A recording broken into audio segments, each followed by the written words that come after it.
Yeah. Good morning. Morning. We are at the Freiburg New Church Assembly. It is Friday, August 17th, 2018. I'm Gard and my title is From Haran to the Holy Land, the Inner Sense. So, I begin with a request this morning, which are that the ideas in this talk are offered for your consideration. And the word consideration, by the way, comes from two Latin words which translate to sit under the stars, as if you are contemplating ideas just for the fun of it, for the pure pleasure of considering, sitting under the stars with another person, perhaps around a campfire, and saying, I wonder what these ideas mean. I think I'll listen to them. So that is a request in contrast to a couple other words. And I'm going to use the word to have a percussion. Some people would have thought I was going to say have a discussion. A percussion is when two or more people sit and bang ideas against each other. So ideas are not heard, they're heard so that another idea can bang up against it. That's called a percussion. And my request is to not go there. Let's not have a percussion. A discussion is related to the word discovery. Let's discover something new about the life of the Lord is what these ideas are about. And that we can do in the discovery group, where we have one more word, a conversation. Conversation is to turn, as in tilling the soil, and allowing an idea to take life and then sharing the new idea with another person. That's the atmosphere into which I wish to speak, and is the request I make. Which brings us to one other word. It is the word that came up in the first week, as part of charity and kindness, and it's empathy. And I'm going to say what empathy relates to in terms of my request for listening. Empathy is a process wherein one lays aside temporarily one's own thought process in order to simply listen and be with the person or ideas with whom you're conversing, so that the ideas can be considered in and of themselves by welcoming them, welcoming the person who may be a stranger. And this is going to come up later in the lecture. It is a very important idea. Welcoming the stranger includes welcoming strange ideas. Because to do so is a fundamental act of our humanity. And, as I hope to demonstrate, it is the gateway through which and into which divinity enters our lives. Should come up a little bit later. So the reason that I premise this is because I wish to talk about the life of the Lord in a way that is somewhat unfamiliar to some of us. Because I'm going to be talking about his humanity with divinity in the background. It's not gone. It's not there. It's in the background. Normally, in conversations about the Lord's life, divinity, is, in my hearing, is in the foreground. And we hear about the Lord's divinity, and his humanity is somewhat implied. Well, he was as human as we are, but that's implied. The divinity is what I've heard explicit. This is the reverse. So you may not hear as much about divinity, and you will hear it in maybe an odd way. But you will hear about his humanity, and my language will be such that that is emphasized as if he were fully human. As human, as we are. And I believe the ideas are important because it seems to me that the questions that Jesus had in his mind are questions that we have or ought to have in our minds. And the resolution of them may be as important to us in our time as they were for him and those who followed him in his time. Which brings us to first century Palestine. And brings us to Jesus, and I acknowledge this with George because George McCurdy gave such a good talk about the Lord, which I will hear in the Lord's childhood. So we're going to sort of zoom forward for the moment. And we're going to find Jesus as a young adult in first century Palestine, in Nazareth, sitting at the feet of a teacher. Now, if I am going to offer details, yes, they are inferred. There is no proof. We do not know who Jesus' teachers were, exactly what he did in Nazareth, or what exactly was going on in Jerusalem. Historians use a method to infer plausible scenes and scenarios that might have happened. They present words and conversations that Jesus might have had. And there's a method for doing so. It is a method I have followed in what you'll hear. And there is a way to read the Arcana where one can read this story of the Lord's glorification both as a child and as an adult. And there's a key for doing that. If anyone is interested in the method historians use to present the kind of material you'll hear, or the method, the key to read the Arcana, I'll be happy to say what those are in the Discovery group at 11. But for now, we meet Jesus as a young adult. He is an adept, very skillful, has memorized long passages in the Torah, and recognized by a teacher who has likely come from Jerusalem, likely of the school of Hillel, which was the liberal, a very progressive branch of the Pharisees. There were many Pharisaic groups in Jerusalem. And it's likely that Hillel, who lived at the time of Jesus, sent one of his own teachers to Galilee to be away from the urban hubbub, to be away from the temple activities, to go to a quiet village and there find, and it may have been that the brilliance of this young adept had reached Hillel's ears in Jerusalem. Go to Nazareth, find this young man, and teach him. So from the age of a young person, he would have been under the tutelage of this wonderful teacher. And Jesus achieved something that, well, let's put it this way, even before this great moment that is about to occur in his life, he achieved a kind of steady state, so to speak. He was without sin. He was a brilliant student. He knew all of the rituals. He prayed. He was devoted. There was a synagogue in Nazareth, small as it was. And then one day, meditating,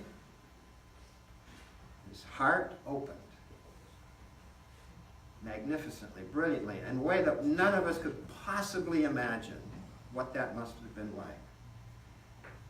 For Jesus had been as everyone else had been, but he, in a very special way, in the way I just described, was in externals only.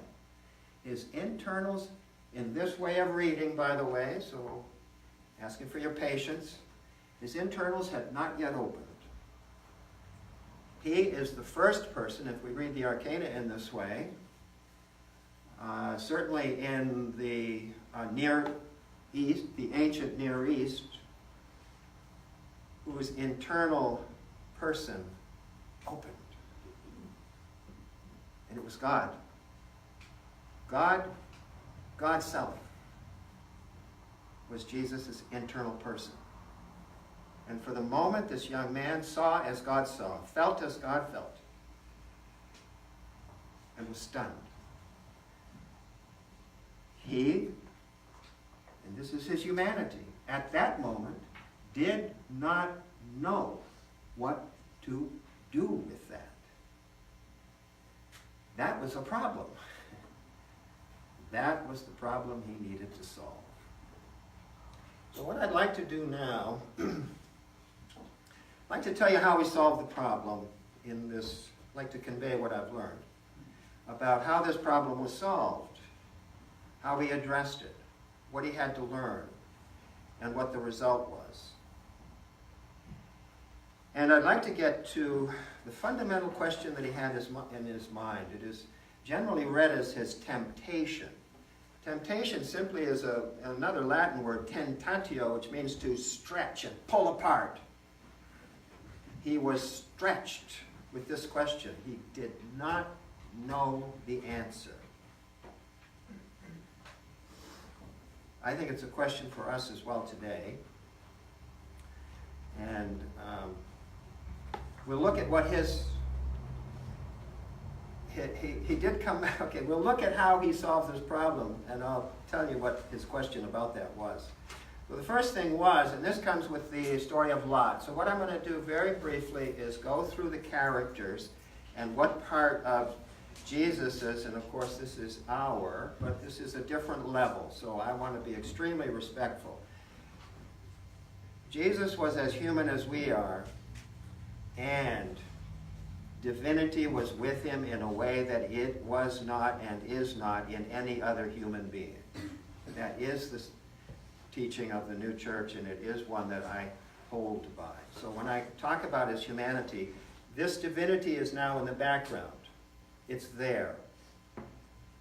But rather than dwell on that or dwell in that, I'm going to dwell with you in his humanity. So character by character, the first person, of course, Sarai and Abram and Sarai together. Abram is God's love. Sarai is what God would see if God were in a human form, which of course now God is. That's the whole point. God had to, the easiest way that I can understand the question is, what would God look like if God became a person? The answer is, he'd look like Jesus of Nazareth. And he's going to go through a process that's as human as one that we would go through on a much different level. So Sarai is seeing as God sees. Abram is feeling, loving as God loves. Who's Lot? Lot's his nephew. Lot went with him. Lot is very simply Jesus' sight, his hearing, his touch, his five senses. Divinity needed the five senses. Jesus needed be able to see. But those are the only two parts of his mind that we read began this journey. And I'm always interested to know how important our senses are. All you have to do is close your eyes and then try to get anywhere. End of story. He needed his five senses. Lot is good. He is separated only later, and they remain. Abram now takes on the representation of Lot after Lot is separated, because there are ways in which the senses can be abused. And then he runs into his first big problem. He's in a community of Nazareth. He's followed some teachings. He has other students, his teacher, and he realizes that what they're teaching is not big enough. It's parochial. It's just about the Jews. It's just about how to survive in Nazareth. It's just about how to stay within the purity code, the holiness code, the dietary laws. And he goes within himself. Now he knows, wait a minute, it's bigger than that. And if you read in the, this is where I ask your indulgence, just have to use language that's not customary. Ishmael comes into the scene, which portrays, in my hearing, and Jesus got into one argument after another, opposing what he was hearing. And people opposed him. Well, guess what? That was his first learning. That's not working. So, this is an adept, by the way. We could presume that he goes back to his meditation, his contemplation of Torah. Torah, by the way, is simply the word for the Hebrew scriptures that were the 5 books of Moses, so-called. There were the Psalms. Jesus would have had access to them. There were the prophets. He would have known them. And he would have used those texts in contemplation to learn what is the next step. Well, of course, he's gifted. So we know that he can only do so much as a human, and I'm emphasizing in this talk his human side. So he perhaps just has to ask the question, to whom? Within. What do I do now? May have been enough for the birth of Isaac and Rebekah.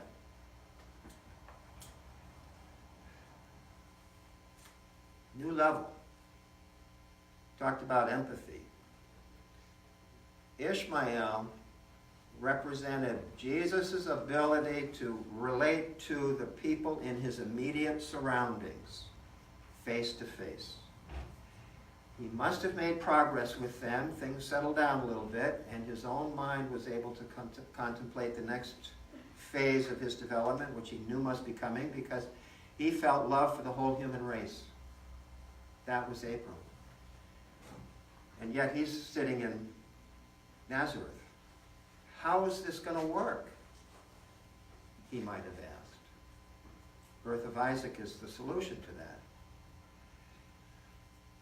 Isaac is the ability of this human being to now identify with the lives, I want to say with all people. It was what we call, I believe in psychology, a transpersonal, which means across all people.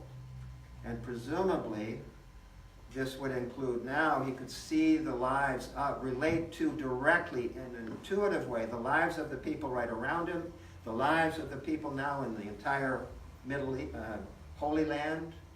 He'd been to Jerusalem. He would know about them. Now he had them in his heart. It was as if he could see their struggles, what was going on at the temple, and perhaps beyond. If we read Swedenborg and take it literally, it would be the whole human race. Isaac represents Jesus' love for the whole human race and actually in touch with them from the inside. And Rebekah represents what God would see from within of the whole human race. And all you need to do is find the paragraph in the Arcana where you see that Jesus, at this point in his glorification, was able to see the internals, states of all human beings. And this is Isaac and Rebekah. So, then he goes, well, now what? He could see it. He was in Nazareth, this tiny village, 60 miles from Jerusalem. He only goes there once a year, and there's a lot of problems in Jerusalem, by the way. Let's look at just 3 of them that come to mind. Well, the most obvious one is the Romans, but actually they were the least of his problems. The Romans were there to keep the peace. It was called the Pax Romana. Rome was now the new empire, and Rome had conquered the Near East, and Pilate was the procurator, I think. Procurator. I won't try that one. For some reason I can't say it. I can see it. He was the ruler stationed where? In Caesarea, on the coast of the Mediterranean. He wasn't in Rome. He wasn't in Jerusalem. There was a garrison of soldiers around the temple. It was only during the High Holy Days that Pilate and more Roman soldiers came to Jerusalem. But why were they there? They were there to keep the peace, because it was a violent time. Had rebellion broken out, that would be a big problem. And of course we know it eventually did. But they were there. That's the least of his problems. Well, there were two other groups that were a bit of a problem. Herod. Herod was a Jew. He was not accepted by the Jews. He was a collaborator. He was corrupt. He was, I believe, brutal. And after Herod died, which occurred shortly after Jesus was at this point in his life, three of his sons were no better. They were sent to Galilee, one of them, Archelaus, and Philip to another area. Fortunately, Archelaus was skillful enough to do what? Keep the peace, because that's what Herod and the ruling class was required to do under this occupation. But remember, this is a very cruel time. Jesus, I believe, at least in this version of an inferred history, Galilee was a relatively peaceful place. It was not occupied. Herod didn't have any interest in it. Well, of course it was his son, but Galilee and Nazareth itself could have been a relatively peaceful place where Jesus could experience a return to the essence of the Torah, the Mosaic teaching, which Hillel had started, which was love to the neighbor. That was already a teaching in Hillel as the most important part. Jesus brought it much deeper. We'll get to that. The third group that Jesus might have had some problems with were the Pharisees. And what were the Pharisees doing? Well, Jesus himself was under the tutelage of a Pharisee. Hillel was part of that. They were scholars. They were lawyers. They were trained in the law. They had a job to do. Interpret the Torah. Why?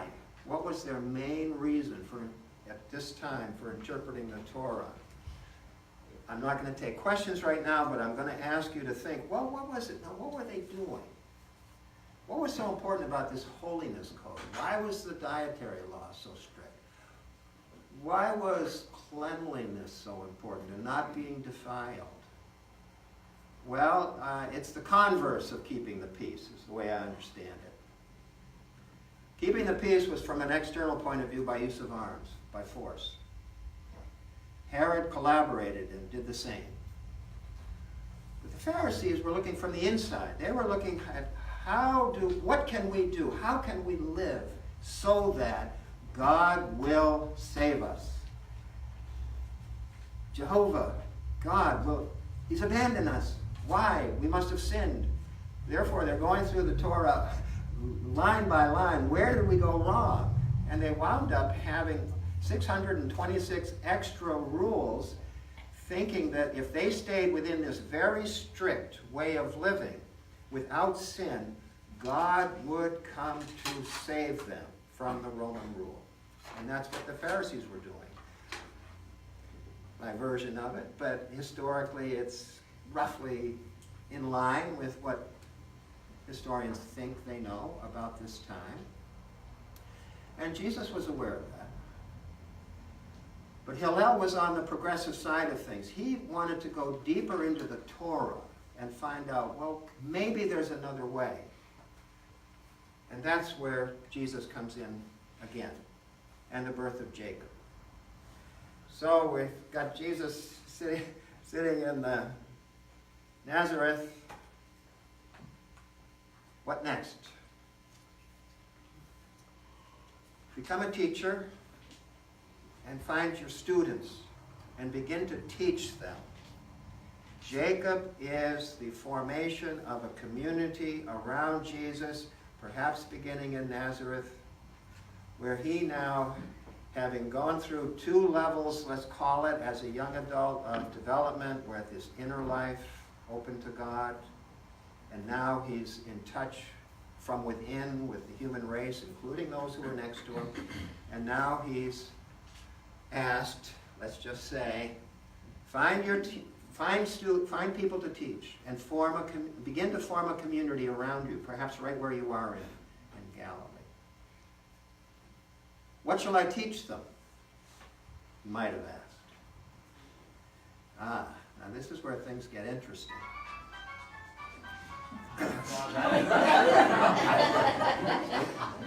Okay. Thank you. No, we had that timed from the beginning. Thanks, that was perfect. So I'll tell you, this is the key to the whole problem right here, is birth of Esau. Somebody asked me, I believe it was, I won't name Dean Curry, but I think it was thrown out as a trick question. How come Jacob... I'm sorry. See, I can do this. I can be kind of mean. All I do is ask for forgiveness. How come Jacob stole Esau's birthright? That doesn't sound very biblical. Well, actually, there's a very interesting answer to that question. Esau was born first in terms of this inner story because Jesus thought, I'll teach them all about love, how I love them. Esau represents the good of love. There must have been a problem because apparently it didn't work. They just could not absorb directly the love that Jesus had. Jesus had it from the beginning, of course, of his enlightenment, I call it. When his inner life is open, God was loving. God was, his internal person was God. Love. It may be that Jesus thought, well, if I just tell them about love, they'll begin to form they'll begin to become students. It apparently didn't work. It had to be knowledge. Love and knowledge, good and truth, will and intellect. The will alone was not sufficient. They weren't skillful enough. So he started at the beginning. He said, okay, we've got to start at the beginning. What would be the beginning? Where do I begin, might have Jesus asked. Maybe he asked. Begin with the literal sense of the Scriptures. So Jesus taught them their own Scriptures. And the way the Arcana seems to have it is he started with the Garden of Eden. Tell them about the Garden of Eden. Tell them about the tree of life. Tell them about the creation of Adam and Eve and the expulsion from the garden. And then start there, and as if they are little children, help them return to the innocence of childhood. And then Jesus kind of remembered, well, of course, that's what he himself had done. As a young adult, when his heart was open for the first time, he then took a journey. And this is the journey that begins in Genesis 12, chapter 1, verse 3, where it's said that he went to the oaks of Moreh, and then Bethel and Ai, and then he went to Egypt, and then he came back, and the oaks and Bethel and Ai were on the reverse side, and there were 6 stages. And he finally got to the 6th stage. Now I'm actually going backwards now in a very brief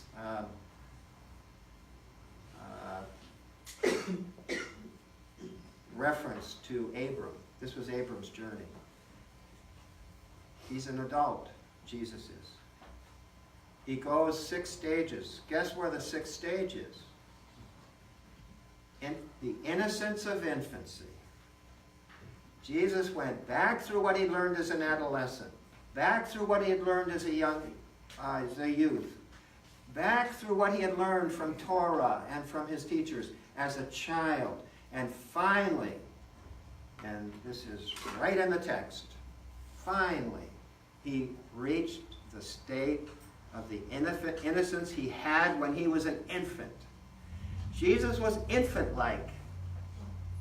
He was a childlike adult who had radiated love. And we know that these people exist. Jesus was one of them, immensely charismatic and attractive. Which is why Esau didn't work, is because people might have been attracted to him just on the basis of his charisma. But that was not a teaching. So I'm going to have to speed along here because... So he taught them their Torah, and the first thing he taught was to help them return to the state of childhood that they had within their adult selves, just as he had.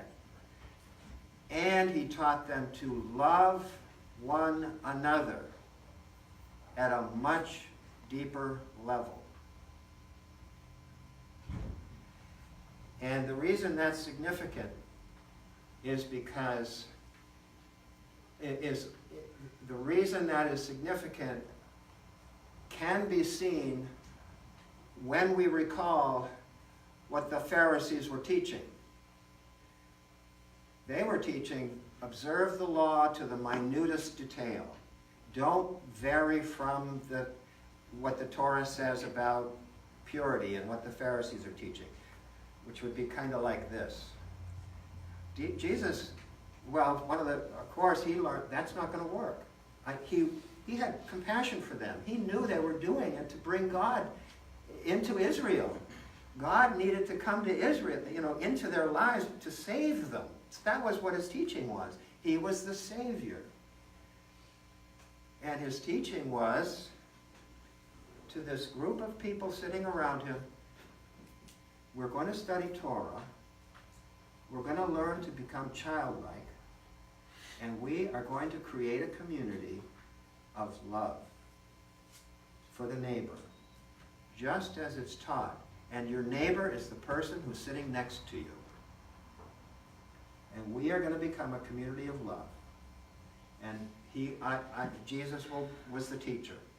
And they formed around him, and the community grew. Because, the community grew. And as we know from the Gospels, it grew to the extent that while Jesus is teaching, I'm kind of leaping ahead here for the second, but Jesus' teaching actually was not a problem, not for the Romans. He wasn't teaching overthrow the Romans. In fact, he said, give to Rome what is Rome's. I don't like that. There's no problem with Jesus. Herod, not too much of a problem with Jesus. The temple priests, he's teaching the people to come and offer their sacrifice. He's not a rebel. There were rebels.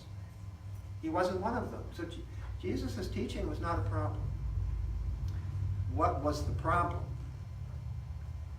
Well, the way I read it, the problem was that his followers became so numerous that followers became the problem.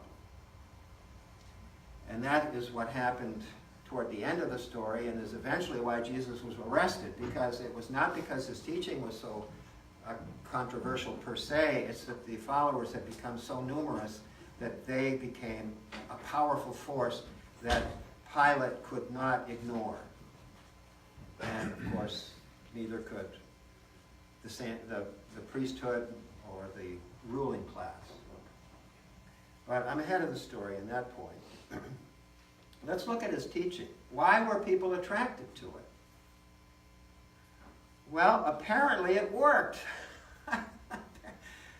What did they need?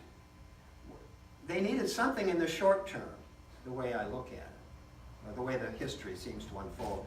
And this is where we get into the question. Remember I said, I better get to it right now. There was a question that Jesus faced. I believe he faced it at this time.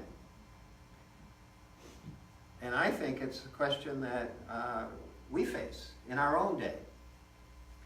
So what was the question, and what was the setting in which he asked the question?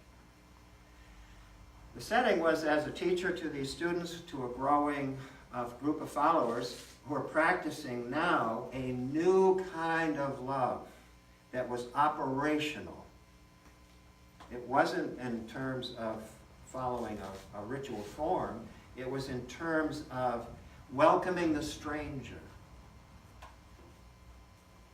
welcoming the leper, welcoming the unclean, welcoming the poor, the crippled, the people that the establishment more or less ignored. They were welcoming them. Were they used to that? No. They had to be taught to do that. But they did it. And the word spread, and the fishermen, and you got disciples, and it became a force. Now, this was good news in the short term. And the short term was, this was an incredibly dangerous time to live. You could be killed at any time. You could not just wander around. You had to have a place in this society. Otherwise, your life was in jeopardy. You couldn't tell whose rule you were going to break, and you could be killed. Well, these communities, in the short-term solution to their problem was Jesus offered them safety. And I'm going to use this word, refuge. His teaching was refuge. Just like it is today. A refuge is a safe place where you flee from harm. People fled from harm, and they sat and they listened to Jesus. He offered them refuge, sanctuary. They were safe. Now, that was the short-term problem. He had a longer-term problem. That's the way I read this. What about saving Israel? What about God and the Romans and Herod and the corruption in Israel? Jesus wasn't dealing with those things directly. So the question left in his mind, the way I read it, is this going to work? Is God going to save Israel? Save our people? Is he going to save the poor? Is he going to save the people that I've brought and taught these to love one another? Is it going to work? Jesus might not have absolutely known. He would have had deep trust. So he would have gone forward as if it was going to work. Which raises the question and brings the answer is, what was Jesus' greatest temptation? Well, when I'm asked that question, first thing that comes to me is, well, of course, being on the cross, death on the cross. The greatest temptation was on the cross. Well, actually, probably not. Had he believed that his death would bring God to save his people, I believe he would have signed up for that without a moment of hesitation. But he knew that wasn't the answer.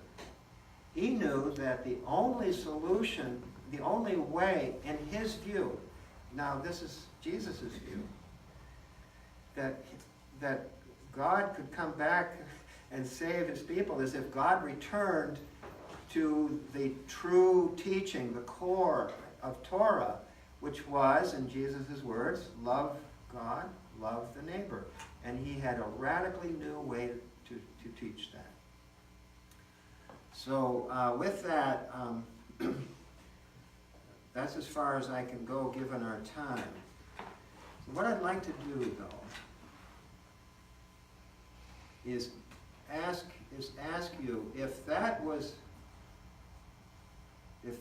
Jesus' answer to teach the people that would come to him, to welcome the stranger, to love one another in ways they had never learned before, that brought about divinity coming into that very community, so that at least God was with them, if not with the larger society. If that was his way,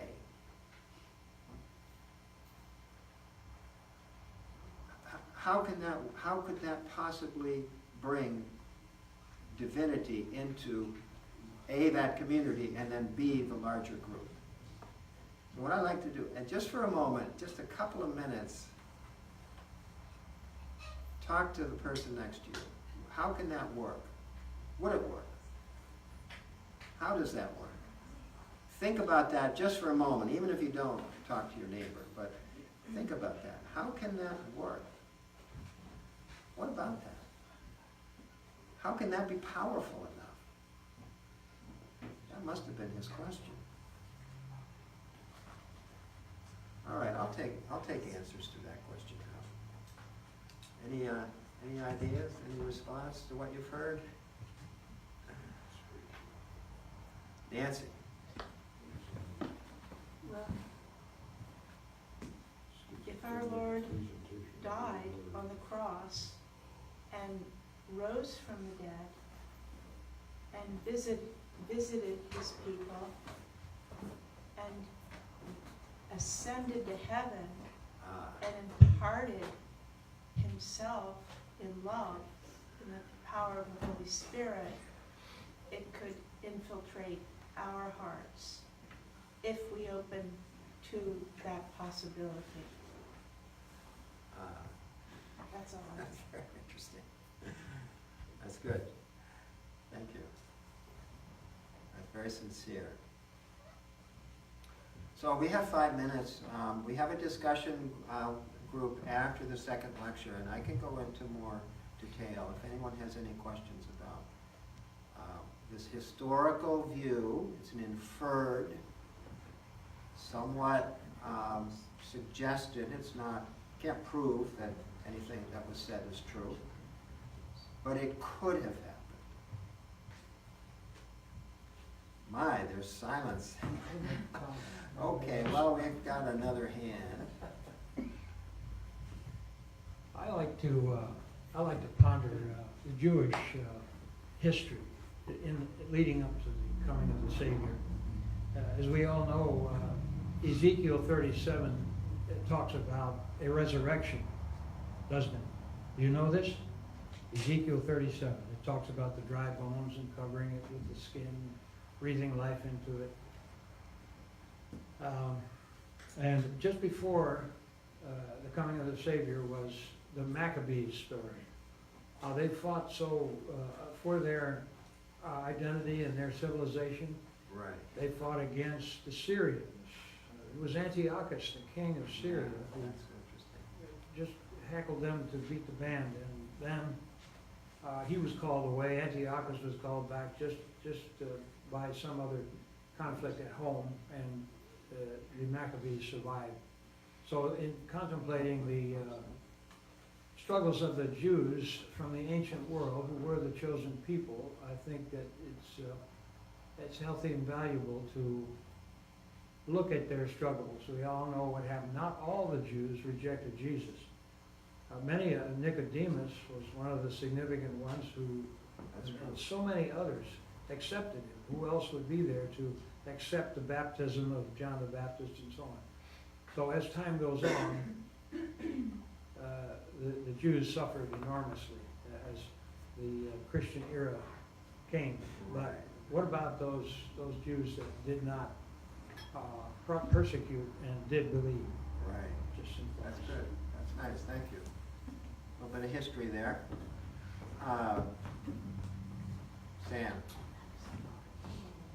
I think adding to what he said, I'm sorry if I'm a little loud here. It's interesting that not all the Jews rejected Jesus. There are about 400,000 Jewish believers now of Jesus worldwide, and I think it's actually the most Jewish thing you can do.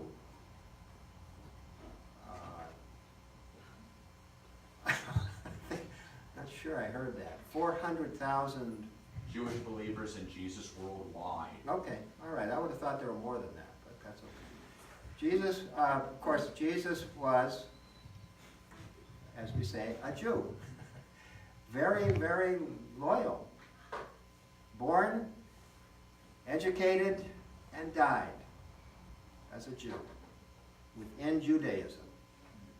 And it was called a movement at the time, a Jewish movement, the Jesus movement within Judaism. And his teacher was a Pharisee. So, well, I didn't leave enough time for a lot of conversation, so we'll have to come to the next phase of our talk together. After our second talk, by the way, at 11, we'll have a discussion group right here. I want to thank you very much for your kind attention.